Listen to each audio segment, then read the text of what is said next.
So if you're anything like me, you're sitting here waiting for the return of $20 spot price on silver. Why? Because it's inevitable. It's like the tides. Tide goes in, tide comes back out. It just is what it is. The funny thing is, like, when you look at any normal stacking video, especially when prices go up, you're going to see a lot of the coin dealer interviews, things like that.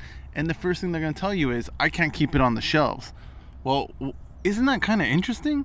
Isn't it kind of interesting that whenever the price goes through the roof, like all of these outside forces come in and start buying hand over fist? Why is that? Well, I mean, I guess that's kind of human nature, right? You think, hey, this thing's going on a run, and you try to get your hand into it. But usually that's right before it comes back down in price. I mean, how many times does it happen to you or people you know where they jump on something and that's right before the bottom falls out?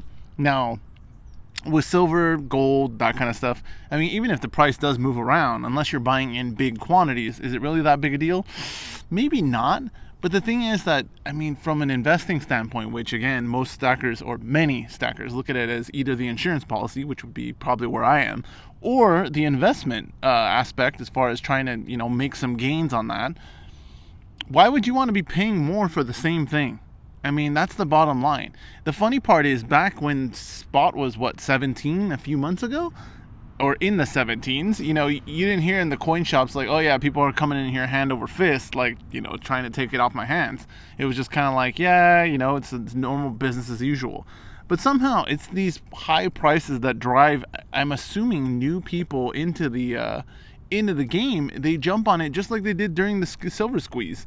Look how that turned out. Oh, this is going to be it. This is going to be, push prices. No, the ebbs and flows. And that's the thing with, as a stacker, you learn over time. You get burned enough, and at some point you're like, hey, you're right. I shouldn't, go all in when prices are going through the roof. In fact, you should probably be selling when spot's up at $25, $26 an ounce. And again, spot's not the only determinant of price. But I mean, if you're going to the coin shop, you're going to hear about spot. So if spot's $25, $26 and you can get $27, $28, $29 for your, generic bullion, by all means, get in there and get it done. Get that dirty fiat back in your pocket. Why? Because silver and gold prices will come back down. They always do. And that's the thing is, it's very hard to kind of press stackers on. Why would you go and buy it when the price rises? Why would you go be buying, anything when the price is going through the roof? Especially something that is going to come back down to earth. Other things, it's a little different because, for example, like housing prices, things like that. That's a little bit different because there's a use case there. You're going to live in the house even if you overpay for it. But with silver, this is going to sit somewhere. It's going to sit in your house. It's going to sit in your safe. It's going to sit in the safe deposit box, wherever the heck you keep your silver. It's not doing anything for you except burning a hole in your pocket, especially if you overpaid. That's the problem. That's the thing. Like, and this keeps happening every time.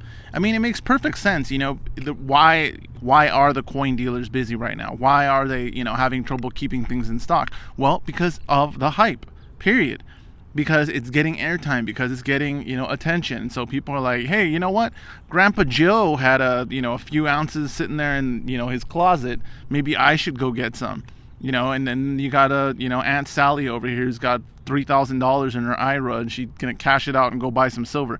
All of these people, all of these, known offenders who like to purchase things at high prices trying to make the quick buck, they're the ones that end up getting burned.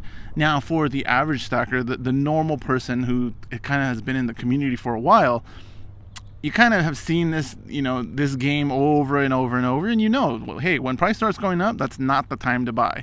That's definitely not the time to buy. In fact, again, if you are strong enough, you would be able to, you'd be selling some of your stuff to kind of, capture a profit, turn it into dirty fiat, and go right back into metals as soon as the spot price drops. Does it take time? Yes.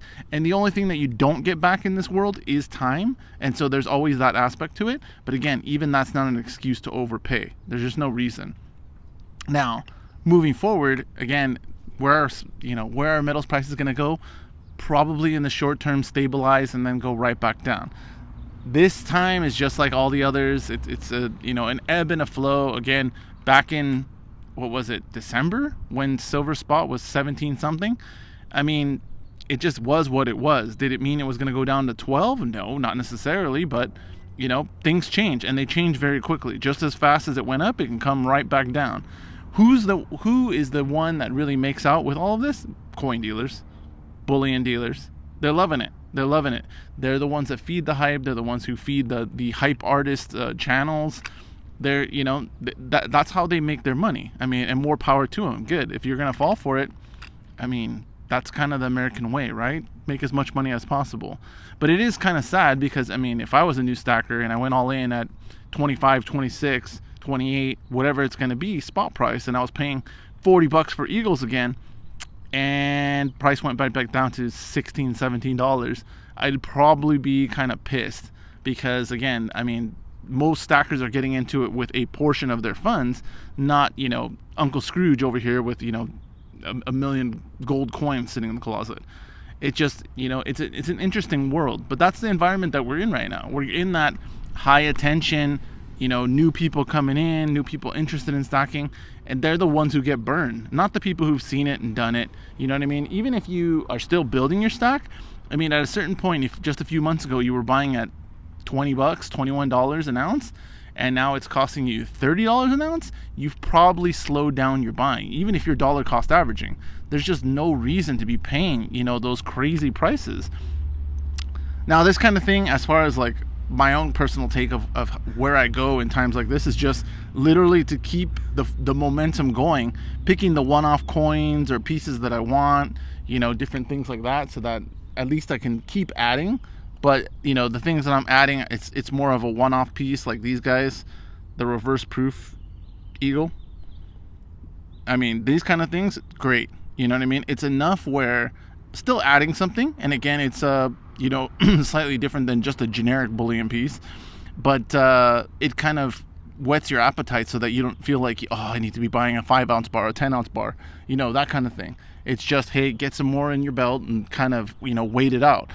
That's where we are, and that's, in my opinion, what you need to be doing right now. Instead of going hand over fist and expecting another, big rise. It just doesn't work like that, especially for silver. Now, is it a commodity? Yes, but again, ebbs and flows, as with everything in life. I mean, that's really the key, is just not to go too big on anything, and you'll make money. You got to be smart about it. You got to buy, you got to sell, you got to, you got to pay attention to what's going on. But the biggest failure for stackers is on the front end, the purchase part. If you're purchasing at high prices, you're already behind the 8 ball. And it's very hard to get out of, from when you're underwater. Look at all the stackers who got in during the silver squeeze. You know what I mean? They paid top dollar for bullion, and then they got burned. And so many of them had negative opinions of stacking. Oh, it's a joke. It's, it's weak, blah, blah, blah.